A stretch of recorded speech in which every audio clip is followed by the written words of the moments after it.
Good morning. Second day आज ट्रेकचा. आणि काल रात्रीपासून जो पाऊस पडतोय धो धो करून, आमचं जे रूम याच्यावरती पत्रे होते, सकाळी 5 वाजता जाग आली आम्हाला आवाजाने. एवढा जोरात वाटलं पत्र आता उडून जातं म्हणून, एवढा खतरनाक पाऊस पडत होता. आत्ता थांबलाय पाऊस, तर आता बाहेर आलो आहे बघा. जी प्रत्येक घर आहे तर प्रत्येक घरात आमचे जे ट्रेकमधली माणसं आहेत ती राहायला आहेत. त्यांनी रूम अलाउट करून दिले इथे. निघायचा प्लॅन होता सकाळी 7 वाजता, पण आता 7:15 झाले तिथंच. आत्ता उठतो आम्ही, कारण तर नाश्ता तर झालाय. पावनखिंडला निघालो. पावनखिंड थोडे मेंबर पुढे गेले, बऱ्यापैकी मेंबर पुढे गेले. आम्ही तिघच मागं राहिलो. सगळ्यात उशिरा उठणारा रूम आपलाच. रात्री पेन किलर खाल्यामुळे बरं वाटायला लागले जरा, नाहीतर मग काय खरं नव्हतं आमचं. आणि रात्री असली झोप लागली आहे म्हणजे स्वर्गात झोपल्याने वाटत होतं. पण सकाळी जे पत्र वाजायला लागलं 5 वाजता, असं वाटतं पत्र ओढून जाईल. हे दाखव याच्यासाठी काल एवढं झाटलोय. याच्यासाठी किती झाटलो आपण. करपेवाडी असं वाटलं तर गाव एक अक्षर होऊन नाही असं कमी होत होते. व्ह्यू कमी होत चाललेला. 22, 21 प्रत्येक गाव बघितलं की वाटायचं करपेवाडी आली. येतच नव्हती करपेवाडी. किती डोंगर पार केले त्यासाठी.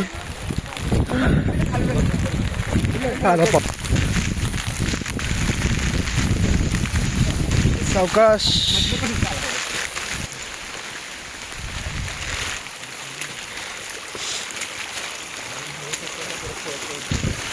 तर आम्ही राहिलो मागं, रस्ता चुकलो. आता कळणं आलंय कुठे जायचं. म्हणजे मागणं अजून आहेत जे आपले कोऑर्डिनेटर असतात ते लय मागे, त्याने आम्ही जरा मध्ये अडकवायला झालंय. आमच्यासोबत आता अजून एक ग्रुप आलाय मागणं. खरं मित्रांनो आपण हरवलेलो आहे. आता हे पुढे काय करायचं झालं. इकडनं 3 फाटे चालले आहेत. एक तिकडं वरती गेलाय, तिकडनं असा गेलाय, तिकडे डोंगरावरती गेलाय, तिकडे एक गेलाय, आणि हा एक रस्ता आहे. काकींनी काय विचारलं आम्ही इकडचे लोकल, ते बोलले की ह्या रस्त्याने पुढे यायचं. कालचा पाऊस किती वेगानं होता आणि किती भयानक होता ते तुम्हाला दाखवतो. आता थांबा, हे बघा, ही आमची वाट आहे आणि हे झाड पडलं इथं, फार मुळापासून उकडून पडलं इथं. हे आताच झाड आहे हे नुकतं. आणि म्हणजे ह्याच्यावरनं अंदाज लावू शकतो आपण की रात्रीचा पाऊस जो होता तो केवढा जोराचा आणि केवढा डेंजर होता. तो वारं मुळापासून झाड उकडून पडलंय खाली. असं पण नाही की सुकलेलं झाड वगैरे काय, ताजं जिवंत झाड.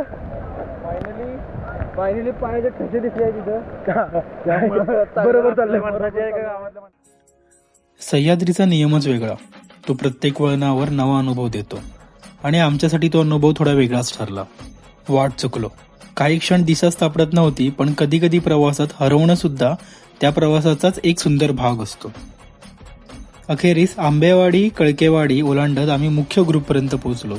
आता वाट तीच होती, पण प्रवासाला पुन्हा एक नवी ऊर्जा मिळाली होती. फायनली ग्रुप भेटला आमचा. आला परत. तिघी जण हरवलेला भेटला. लय पुढे गेलेले म्हणून केलं कव्हर एकदाच.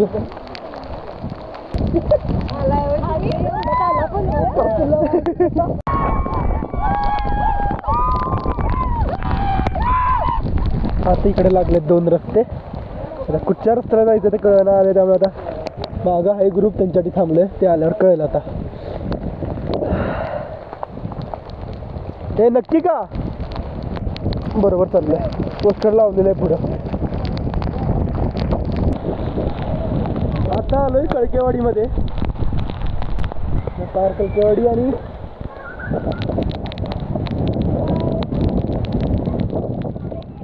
पुढे सह्याद्रीची साथ, मित्रांची मस्ती आणि प्रत्येक पावलांगणिक जवळ येणारा इतिहास. आता हा ट्रेक फक्त डोंगर दऱ्यांचा उरला नव्हता, तो त्या भूमीकडे जाणारा प्रवास होता जिथे शौर्याने इतिहास लिहिला होता. आग लगा देंगे.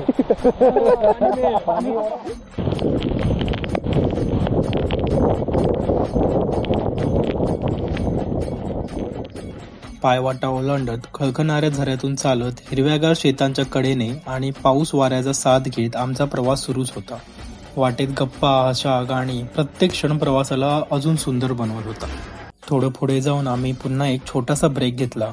बिस्किट, थोडं खाणं, पाण्याचा घोट आणि तेवढ्याच बाजूला मेंढपाळांनी उभारलेली छोटीशी झोपडी दिसली.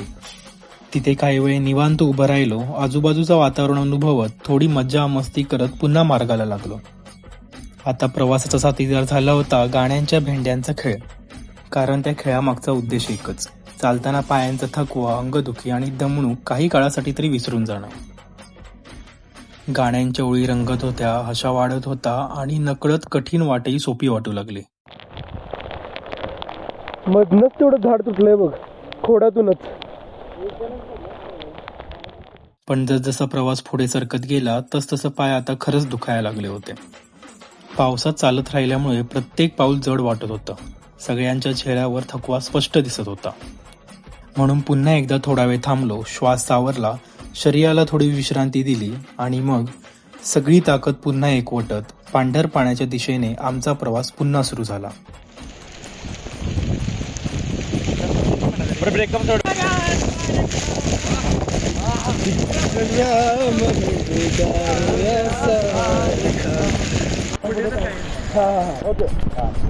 गुलाबचा पातर बित्तर तुझ्या पुढे काहीच नाही, गुलाबचा पातर बित्तर तुझ्या पुढे काहीच नाही, झाडे वेली हिरवळ डोंगर तुझ्या पुढे काहीच नाही. थंडी इतकी वाजत आहे, थंडी इतकी वाजत आहे, त्यावर उपाय काय करावा? मग शाल, स्वेटर, चादर, अंथरूण तुझ्या पुढे काहीच नाही. जसा गोडवा तिच्यात आहे, जसा गोडवा तिच्यात आहे तसा गोडवा कुणाच, जसा गोडवा तिच्यात आहे तसा गोडवा कुणाच नाही. मग धूळ मातीवर साखर तुझ्या पुढे काहीच नाही. प्रवास त्याच उत्साहाने सुरू होता. गप्पा, गाणी आणि पावसाच्या साथीने सह्याद्रीची वाट आणखी सुंदर वाटू लागली. मध्येच छोटे छोटे झरे भेटत होते, थंडगार पाणी आणि त्यातले पावसाने निसरडे झालेले दगड. म्हणून प्रत्येक जण सहजपणे जपून ते वाट पार करत होता. अशा प्रत्येक ठिकाणी मुलुकगिरीचे कोऑर्डिनेटर्स आधीच उभे असायचे, हात देत, वाट दाखवत आणि प्रत्येक माणूस सहजपणे पुढे जाईल ह्याची काळजी घेत.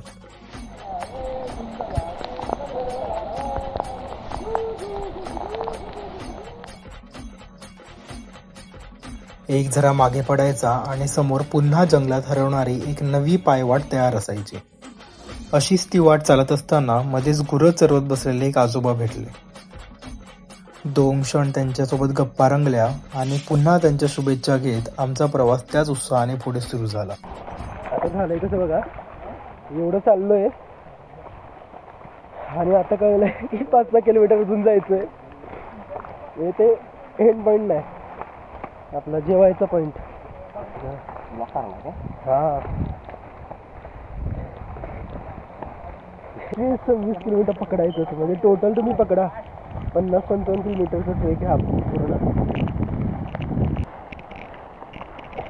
जरा जर वरती इकडे तिकडे गेली की घसरून पडतोय.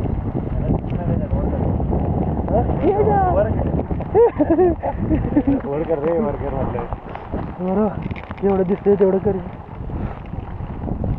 हा वा वा वा.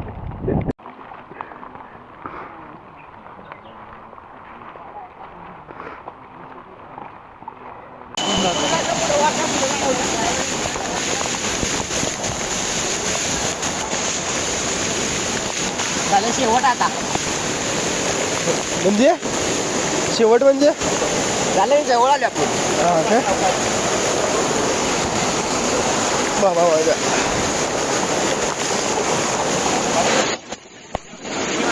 पांढरपाण्याला वडा म्हणतात, पांढरपाणी पुढा आहे, पुढा आहे हा सगळ्यात मोठा वडा आहे. जोराला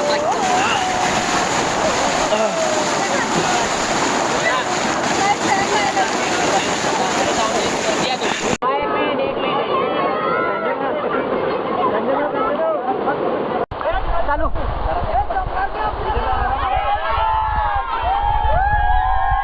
कसं वाटलंय?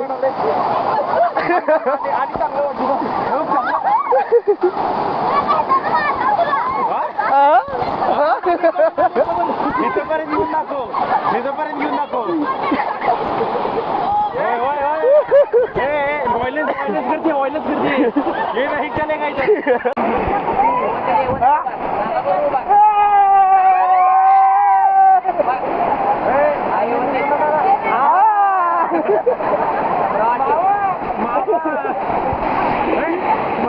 मामा पाणी टाकी मामा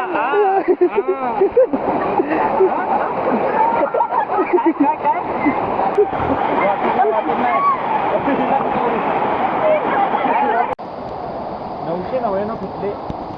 अरे फिटले कालच फिटले ते. नाही काल गिरली आज जरा चांगलं वाटलं आज पण नाही काय. हे एक्स्ट्राचे गेलेत. हा इकडचा शेवटचा स्पॉट म्हणजे हे असं एन्जॉय करता येईल असं. ह्यानंतर डायरेक्ट पंढरपाणी ना. पांढरपाणी हा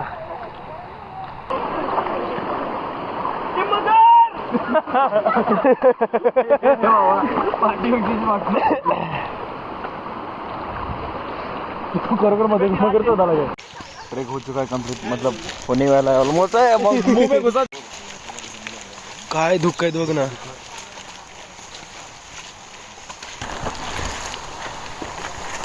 शांती जंगलात धुक आहे आजूबाजूला पूर्ण हे जंगल.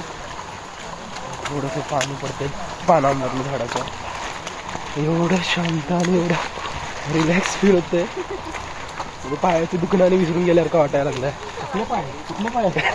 काय म्हणजे काय लयच शांत वाटायला लागलं. लय मस्त वाटतं. हेच तर ते सुख. काय भाई जागा आहे एक नंबर.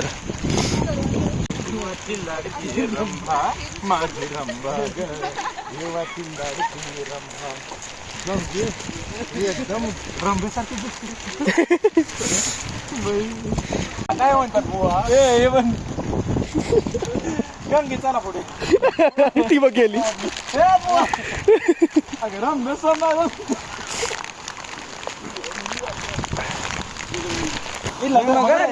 लाकूड आहे रे ते. मगर आहे रे ते. मगर आहे उडी मारू. पांढरपाणीचा तो मोठा झरा मागे पडला आणि पुन्हा एकदा जंगलाने आम्हाला आपल्या कुशीत घेतलं. तेवढ्यात एका छोट्याशा गावात एका घराच्या अंगणात गरमागरम भजींचा सुगंध दरवळत होता. पावसात गरमागरम भजी आणि सोबत भाजलेला मका. थकलेल्या शरीराला जणू हवी हवीशी मिळालेली ऊर्जाच. थोडी विश्रांती, थोडा आस्वाद आणि पुन्हा एकदा धनगरवाडीच्या दिशेने आमची पावलं पुढे पडू लागली. आता आलोय धनगरवाडीमध्ये आणि इकडनं 1-1.5 किलोमीटर चालायचं. मग जेवणाचा स्टॉप येईल. May be 20 kilometre. तर अशा पद्धतीनं एवढे कष्ट केल्यानंतर फायनली आम्ही हायवेला पोहोचलोय. इकडनं 5 मिनिटाचं अंतर. अजून 15 मिनिटाचं अंतर आणि मग आपण आपल्या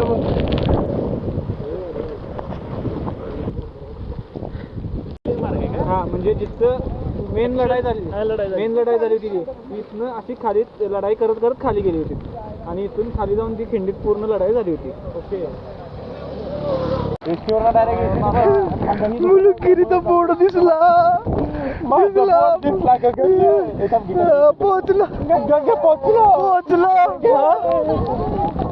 यांची हालत एवढी खराब आहे आमची. आम्ही सिमेंटचा रस्ता पिंजर मारायला लागलोय. एवढा रस्ता नवीन केल्यावर आम्ही मातीवरनं चालायला लागलोय. फायनली पोचलोय.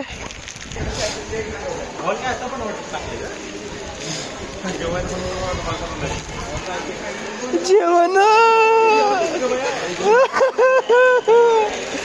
पोचलो. होय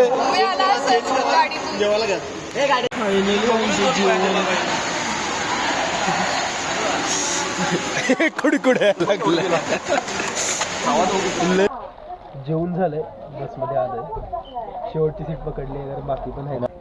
आता इकडनं जाणार पावनखिंडला. बसलेच जवळच आहे. तिकडनं पायरी उतरून थोड्या पावनखिंड खाली उतरायचं. पावनखिंड बघणार आणि मग परत मग याच बसमध्ये येऊन सरळ कोल्हापूर काढायचं. आणि मग तिकडनं अजून रूमला पण जायचंय. तिकडनं मग रिक्षा करणार. रूमवर जाणार. झोपणार. आमचं तिकीट आहे. तिकीट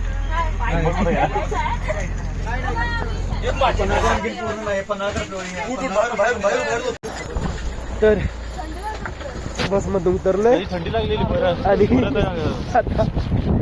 आता पावनखिंडच्या दिवशी ना आम्हाला वाटलं उतरणार, बघणार, येणार. हे परत चालायचंय आता. काय बोललो होतो विसरलो मी.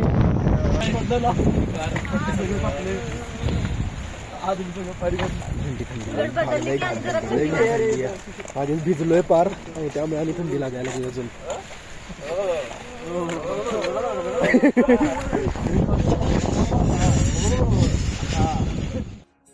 आणि अखेर आम्ही पोचलो पावनखिंड. त्या पायऱ्या उतरतानाच मनात एक वेगळीच भावना दाटून आली.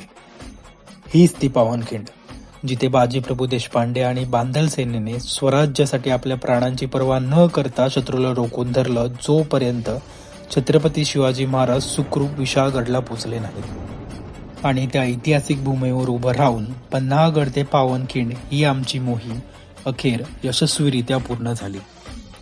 हा प्रवास संपला. इतिहास अनुभवत केलेला हा प्रवास आयुष्यभर लक्षात राहणारा ठरला. तर आपल्या ट्रेकचा दुसरा पार्टी संपला. पावनखिंडला पोचलो. 50 किलोमीटरचा हा ट्रेक, ही मोहीम 2 दिवसात कंप्लीट केली. दर दिवशी एका दिवशी 20-25 किलोमीटर चालायचं होतं. सोबत आपले मित्र असल्यामुळे आणि मुलुकगिरीची टीम असल्यामुळे काही वाटलं नाही. आरामात आपला ट्रेक पूर्ण आला. तर तुम्हाला व्हिडिओ आवडले असल्यास लाईक करा, शेअर करा, नितांचा व्लॉग्सला सबस्क्राईब करा. कोणता पार्ट आवडला, कोणते सीन वगैरे आवडले तर ते कमेंटमध्ये नक्की सांगा. आणि जर काही चुकलं असेल किंवा कोणती गोष्ट आवडली नसेल, जसं माझं बोलणं असेल, व्हॉइस जो मी दिला त्याच्यामध्ये काही चुकलं असेल किंवा कोणते क्लिप चुकीचे घेतले असतील मी, तर तेही कमेंट्समध्ये नक्की सांगा. आणि जर तुम्हाला ह्या मोहिमेला परत जॉईन व्हायचं असेल, पन्हाळा टू पावनखिंड, तर 1 ऑगस्टपासून 2 ऑगस्टपर्यंत मुलुकगिरीचा हा ट्रेक परत आहे. तर तुम्ही नक्की यांच्याशी कॉन्टॅक्ट करू शकता. तर आपण भेटू पुढच्या व्लॉगमध्ये. तोपर्यंत बाय.